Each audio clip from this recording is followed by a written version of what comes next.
Hey guys, welcome to my YouTube channel. My name is Creative Gabs. Guys, if you see me, munajua tu I have something amazing for you. As always, before I continue, don't forget to like, share and do what? Subscribe. Ding ding. So today, we are going to talk about a very amazing topic. Things that have been happening in our country. Vitu zingine hadi mimi mwenyewe I can't explain, and that's why I brought this amazing person on our show. So ukimuona palipopote sema ulimuonanga kwa YouTube ya Creative Gabs. And today I want to introduce him. Before I introduce him, I need to say something few about him. His name is, I call him Pastor David. Pastor David is an amazing person. He fellowships at St. Luke's Methodist Church. Karen, keyword. Msisahau, Karen. Second thing is very much single. So ladies, msisahau, msifanya nini? Don't forget. Sawa sawa. So, none other than Pastor David in the house. So, David, welcome to my show. Thank you, Sam. Creative Gabs. Yes. So, we are going to talk about something very essential in our country. Something that sisi youth, we are youth, inatusumbua. Now, this thing, imetuona all, even the ladies marching up in our street, talking about femicide. And for me as a young man, I felt it's very essential to make this video, and I needed the right people to make it, and that's why I called you. Thank you. The reason why I called you is because I feel you have a touch of everything. Oh wow.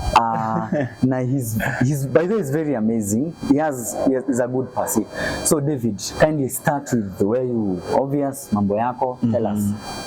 Thank you, Creative Gabs. Yes. This is Pastor David. I'm born again. I am serving as the youth pastor at St. Luke's Methodist, Karen, and I also work at the Catholic University of Eastern Africa as in the administration. And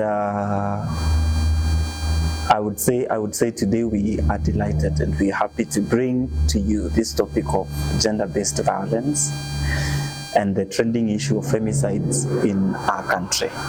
So, usibanduke, usiondoke, keep your eyes glued. We got something for you.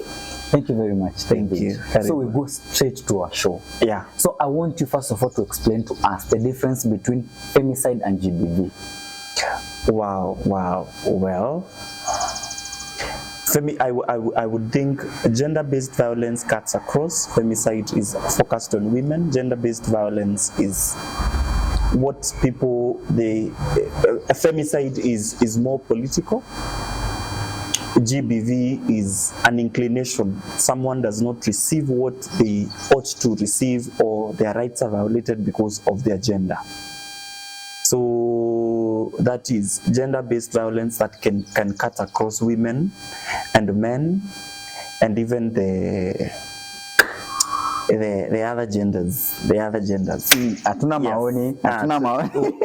Zero comments. Yeah. So my first question, David, I need to ask: how does economic equality impact women? One, I would, if we look, what is causing a lot of gender-based violence is because either these people are dependent on others. There is the economic issue. There are other issues like war and conflict. There is politics, because if you read, you will realize that we're suffering. We, as a nation or as Africa, we have a lot of gender-based violence cases, especially, and there are high numbers in the slums or in the refugee camps. Yes. Because people there, they are not financially stable, and men have a upper hand into the economical grounds. But now, if we look at it economically, I would say if women were empowered economically, the cases of GBV would be a little bit lower. I would say if all genders were equally empowered. That is, if it is the women that are being violated, if the women were empowered. if it is the men in marriages that are being violated, if they were empowered economically, we would not be having the cases would reduce. The cases would reduce, because I think money has become, at this time and age, money has become one very, very important aspect that we cannot look out or neglect when we talk about how men and women relate and how they live daily. Yeah, so I think an economic empowerment for women would be a big win. Yes. Yeah. So if I may ask, out of the context, from your own perspective, how would one get empowered, both as a man or as a woman, but more as a woman? More as a woman, I feel we are trying. As a country, as a country, as a country, yes. As a country, we are trying. You know, pia mimi ni mwananchi. Yes. His fellow citizen. Yes. Yeah, as a country, we are trying. Yes. We are trying with even having the developments in the women representative meeting positions in the parliament. It is a step forward. Having women in positions of leadership that was not there before. It is a step to development. There is a lot of campaigns on the girl child, and I think we, for one reason or the other, the wife to the Deputy President, Her Excellency Pastor Doc, has felt that we are leaving behind the boy child, and she stepped in for that. I believe, as a nation, we are doing it. And all around right now, you cannot just violate a woman for being a woman. You can also not violate a guy for being a guy. So there is that. As a nation, we are trying, and from where I stand, I believe that I would say we are not badly off. We are trying, though we are not there. There is still some ground that needs to be covered. Yes. Wow, guys. That's why I told you we have a very amazing person on my show. None other than Pastor David.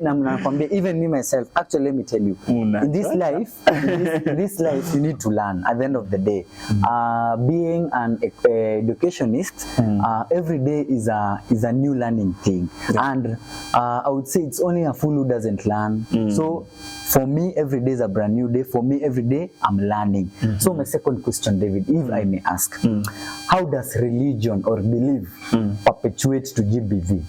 Especially on women. I would, on women. There is the issue of culture, tradition. There is the issue of religion.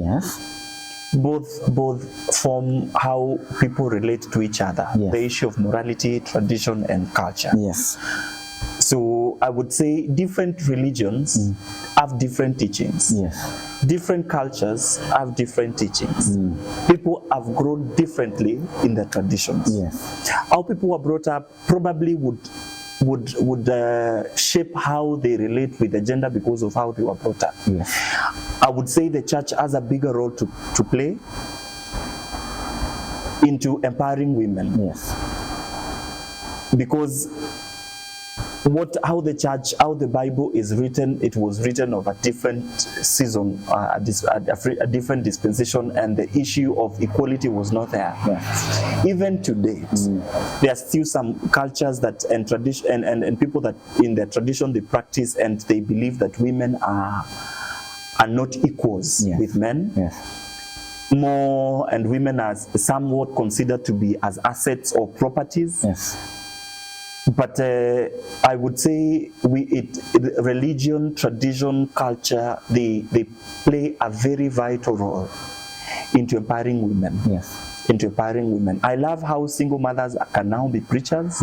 I love now how we even ordain women. We ordain women into ministry. From the part from my position now as a pastor, I am so happy to see that women can begin movements, women can champion for things in church, women can actually become leaders. We have women in color. Salute you all women of God. And that is having its part into the bigger picture of empowering women towards their neglection in the bigger social and religious circle not like before. Yeah. Before, women won't be ordained for ministry. Yeah. Before, women won't be given leadership roles. Yeah. Before, women who are single mothers would not be considered or willingly be accepted into the forums of the church. Yeah. But right now we have single mothers that are preachers. Yeah. See, we have single mothers. We single mothers that are doing exploits for the glory of God. Yes. Yes. So, is it right for me to say, if I would give a word of advice to my viewers and tell them that the world that we're living now, it's full of diversity, whereby as a lady, you should not only just sit down wambue, do 1, 2, or 3, or haiwezekani, but as a lady, you can do some ukijiaminia. You can step out of that cocoon that someone can't do. Actually, there's this verse I usually use, not a verse, but a saying I usually use. Would you support me to say that what a man can do, a woman can do better? Would you support that? Cuts across both man and woman. Yes. Yeah. Depends with what field they are in. Yeah. Yeah. Of course, men cannot give birth better than women. They don't give birth. But Yes. now, Yes. into other things, professionally, what a man can do, a woman can do. Yes. It might not be better, Yes, but they will equally do it. Yes. Yes. If we put better now, we start looking down on one gender. One gender. But what a man can do, a woman can equally do it. Yes. A woman can equally Wow, do it. Professionally, socially, Yes. spiritually, everything. Yes. Everything. Yes. Wow, guys. To another question. Yes. This question is very sensitive. So, because I know we are having viewers above 18, below 18, our parents still. Yeah. So, if I may ask, whatever is happening right now, who is to blame? Is it the boy child? Is it the girl child? Is it the society? Is it the parent? Is it the spouse? Who is to blame? With so many cases of femicide, we've had incidences, like the most recent one is this one at Troy Sambo Airbnbs and all that. Yes. And it is not news. Yes. It has been happening. It is not normal. Yeah. We cannot call it normal. Yes.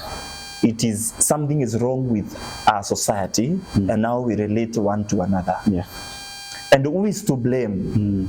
Who is to blame? Do we blame the boy for killing the girl? Do we blame the girl for going to the Airbnb? Do we blame the parent for not instructing? We do not say they didn't instruct, but do we say that there is a disconnect in parental care? Who do we blame really for that? I would say it goes down to the individual. We blame the person, the person. What are your values? What are your principles? What is the line that you cannot cross, even in a relationship? Yeah. If you feel it is wrong, if you keep a boundary in your relationship, how you relate, your meeting points, who you meet, when you meet them, what time you meet them. If there is that principle, if there is that line that you've put for yourself that I cannot go beyond this line. If you put it, then you avoid a lot of things. You avoid a lot of cases, you avoid a lot of incidences that might come along. So I would say there is nobody to blame. There is no third party or second party to blame. The party to blame is the first party, it is the victim. The victim. What were your values? Wait. We are talking about the victim. In this instance, we are talking about if the victim is a male, if the victim is a female. Okay. I'm getting you. If the victim is a male, if the victim is a female, because there are also men being battered. There. So if whichever the gender is, what are their values? What are their principles? What guides them? What is their compass of life? What are they after? You know, if you go into it to look for money and it turns out otherwise, if you enjoy kukula fare, then when repercussions come, we do not blame anybody. We blame you for accepting the fare. Guys. Kama ujui kuwa battered ni kugongwa nyaunyo. Unawekwa nyaunyo na kuwa proper. So actually it used to be there tukua high school kugongwa na nyaunyo, but at least saya masi Yesu alitoa hizo vitu. I have another question, Pastor David. Yeah. The age that you are in now, you are a youth, a young youth, young adult. Let me put it more young adult.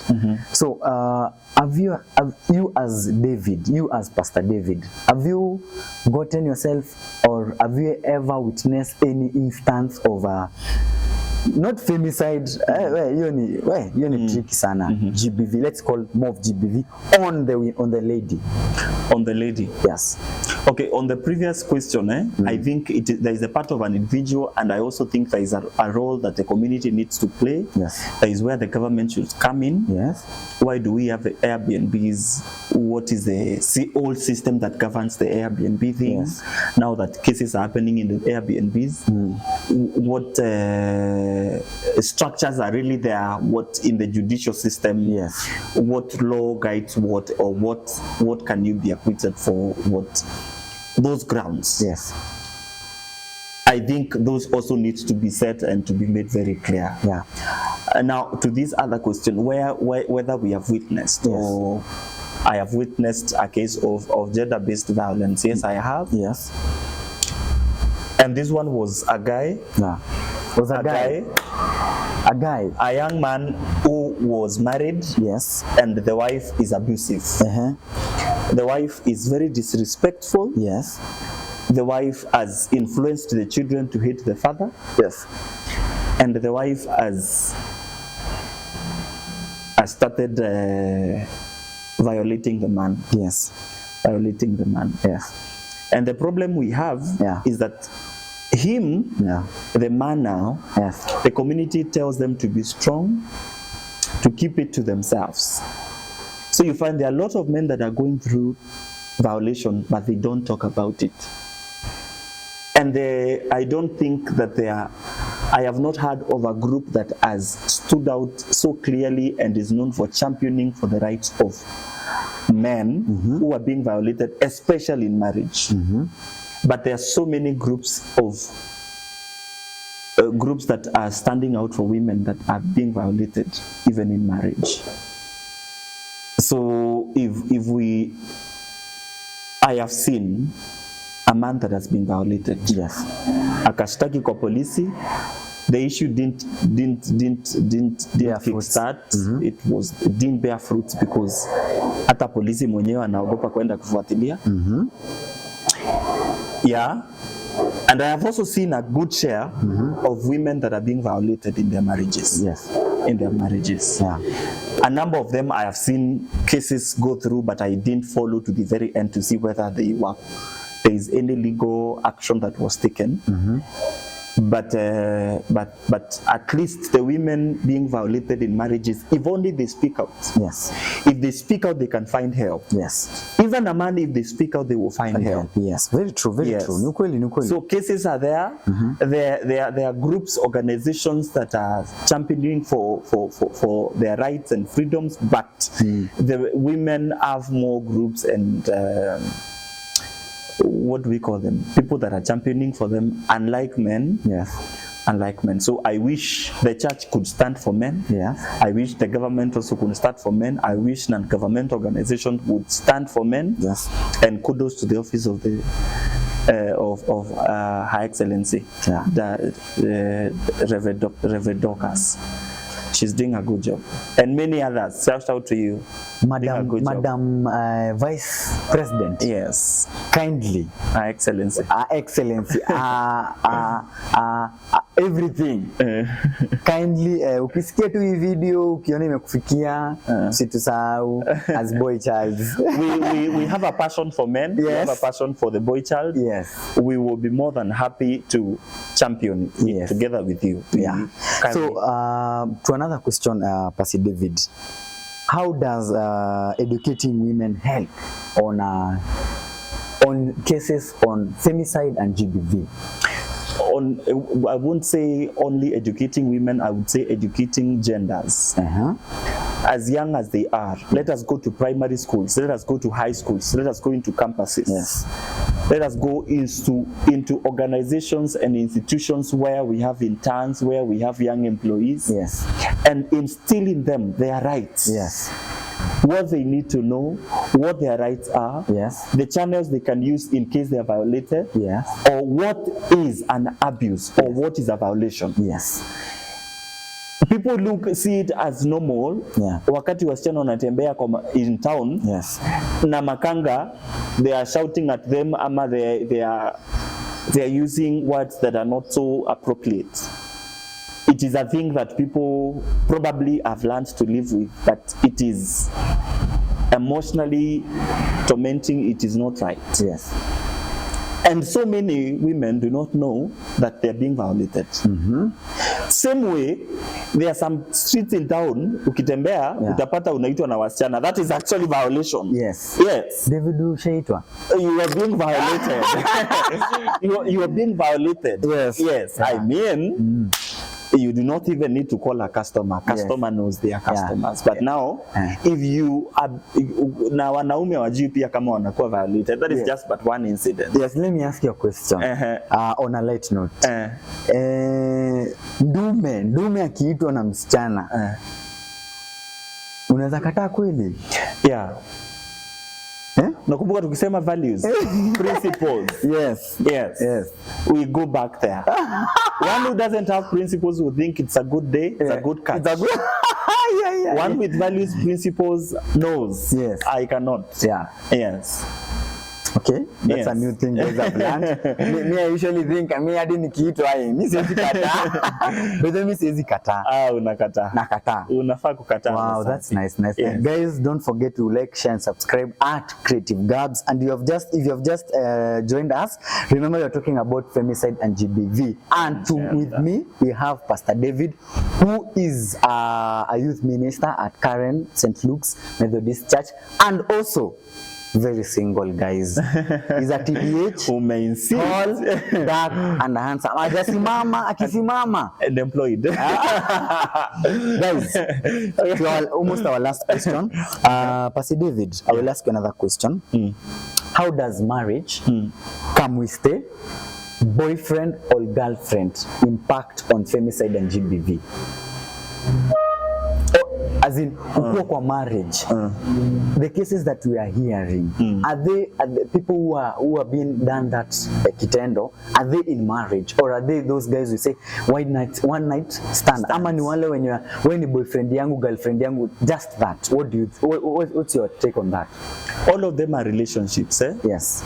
But I would say, according to the trend that we have been having and what we have been experiencing is the number of femicides in the nightstands, in the lodgings and the camp stays are high.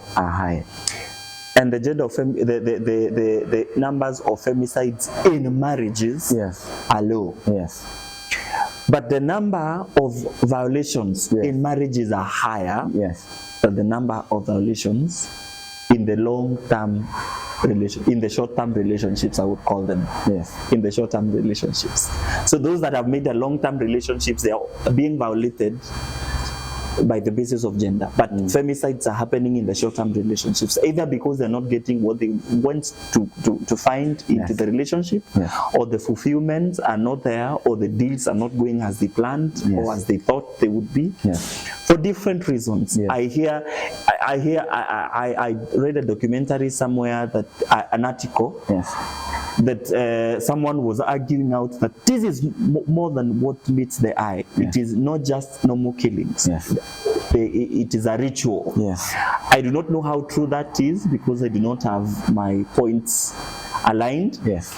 But if we looked at it holistically, as in all aspects, I would say, if we are to get into relationships, let us get into relationships intentionally and into mature relationships. And if relationships does not work, they are not cast on stone. You would rather be heartbroken and alive than dead and that broken. Guys, you've heard. Yes. David, it's something that I've learned. You have taught me more.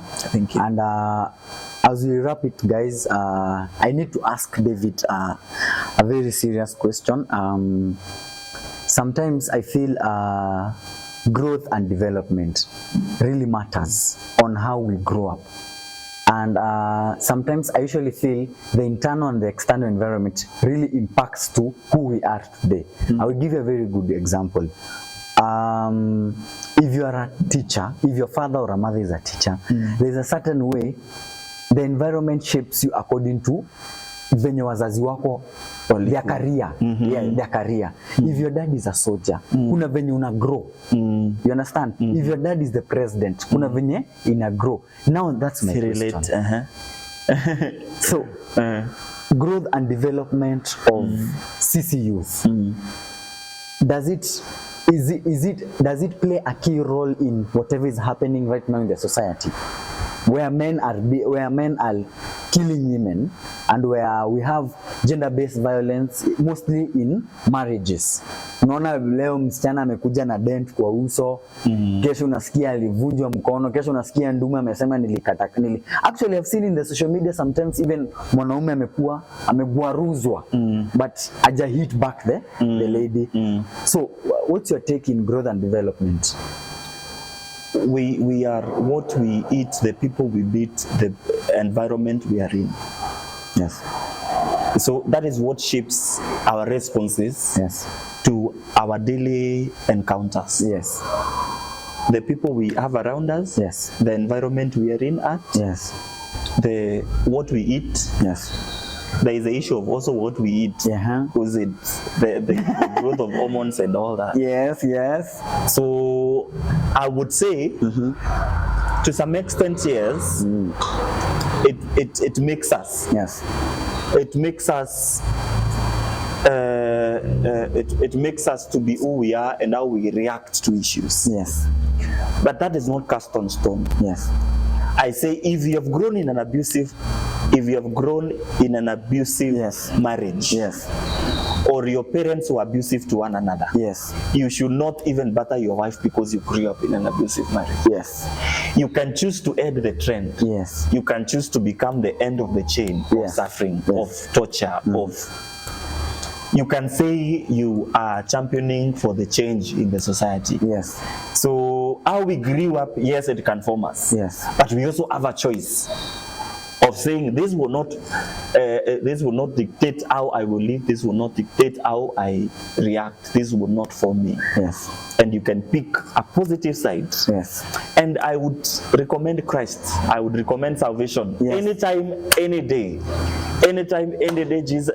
Guys, know Christ, yes. know the Lord. Yes. He will make you. He will form you. He will do you good.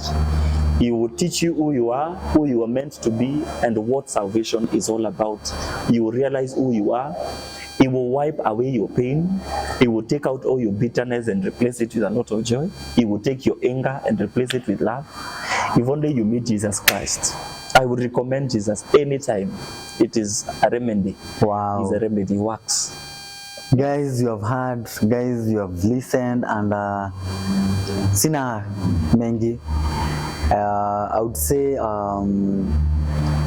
what you hear sometimes impacts to what you do, and plus sometimes the environment that you're living in might positively or negatively impact you. So ni wewe when umesema ni wewe could decide what to do. And guys, as we wrap up the show,